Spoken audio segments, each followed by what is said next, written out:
दोस्तों, आज की इस वीडियो में हम आपको पाकिस्तान की तारीख के एक ऐसे गैर मामूली फैसले के बारे में बताने जा रहे हैं जिसने एक वक्त में पूरे मुल्क को हैरत में डाल दिया था। यह वाकया इतना अजीब, इतना चौंका देने वाला था कि बरसों बाद भी इसे पाकिस्तान के अनोखे तजुर्बात में शुमार किया जाता है।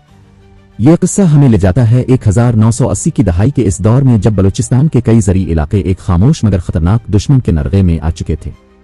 दुश्मन कोई फौज नहीं थी, न कोई कुदरती आफत, बल्कि जमीन के अंदर पलने वाला एक छोटा सा जानवर था जिसने किसानों की कमर तोड़ कर रख दी थी। बलूचिस्तान के इलाके नसीराबाद, जफराबाद और उनके गिरदो नवा में अचानक चूहों की तादाद इस हद तक बढ़ गई कि खेत खिले मैदान जंग बन गए। ये आम घरेलू चूहे नहीं थे, बल्कि बड़े जसामत वाले सहराई चूहे थे जो न सिर्फ ताकतवर थे बल्कि इंतहाई बेखौफ भी थे। दिन हो या रात ये चूहे फसलों पर टूट पड़ते। गंदम, चावल, सब्जियां, बागात, कुछ भी महफूज नहीं था।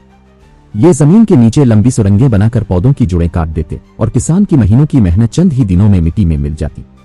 हालात इस कदर बिगड़ चुके थे कि माहिरीन इसे एक संगीन जरी बहरान करार देने लगे थे।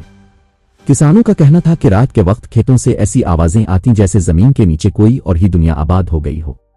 चूहों की ये अलगार इतनी शदीद थी कि रिवायती तरीके बेअसर साबित होने लगे। इब्तिदा में हुकूमत और महकमा ज़राअत ने जहरीली अद्वियात का सहारा लिया। बड़े पैमाने पर स्प्रे किए गए केमिकल खेतों में डाले गए, मगर नतीजा मायूस कुन निकला। कुछ चूहे मरे जरूर, लेकिन ज्यादातर ने जल्द ही खुद को बचाने के तरीके सीख लिए। दूसरी तरफ जहर ने माहौल को नुकसान पहुंचाना शुरू कर दिया। जमीन की जरखेजी मुतासिर हुई, परिंदे मरने लगे और जब कोई जानवर जहर आलूद चूहे को खाता तो वो भी हलाक हो जाता। मसला हल होने के बजाय मजीद पेचीदा हो गया, जबकि चूहों की तादाद बदस्तूर बढ़ती रही। आखिरकार जब किसानों का नुकसान नाकाबिले बर्दाश्त हद तक पहुंच गया तो माहिरीन और हुकूमती हुक्काम ने एक हंगामी मुशावरत की। इसी इजलास में एक ऐसा ख्याल पेश किया गया जिसने सबको चौंका दिया। माहिरीन का कहना था कि अगर इंसान के बनाए गए तरीके नाकाम हो चुके हैं तो क्यों ना कुदरत के उसूलों से मदद ली जाए। चूहे का सबसे बड़ा दुश्मन सांप है, जो न सिर्फ बिल्लों के अंदर घुसकर शिकार करता है बल्कि अंधेरे में भी मुअस्सिर साबित होता है। यूं एक कुदरती हल सामने आया। काफी बहस के बाद यह तय पाया कि मुतासरा इलाकों में बड़ी तादाद में सांप छोड़े जाएंगे ताकि चूहों की आबादी को कुदरती तरीके से काबू में लाया जा सके। यह फैसला जितना खतरनाक लगता था, हालात इतने ही मजबूर कर चुके थे।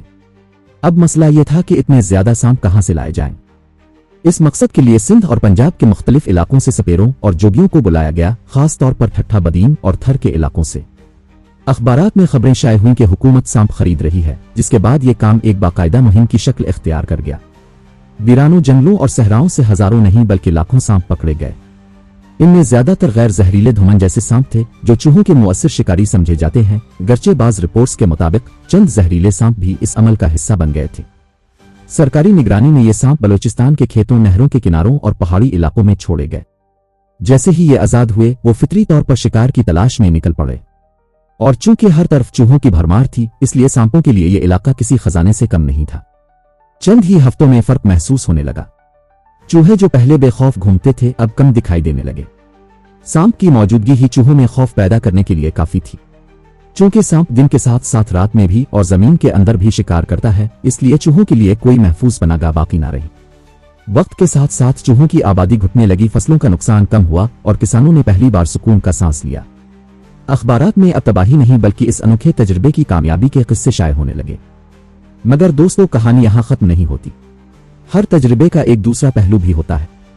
जब कुदरती निजाम में मुदाखलत की जाती है तो उसके नताइज हमेशा एक जैसे नहीं होते। चूहों की कमी और मौसम की तब्दीली के साथ ये सांप खेतों तक महदूद न रहे।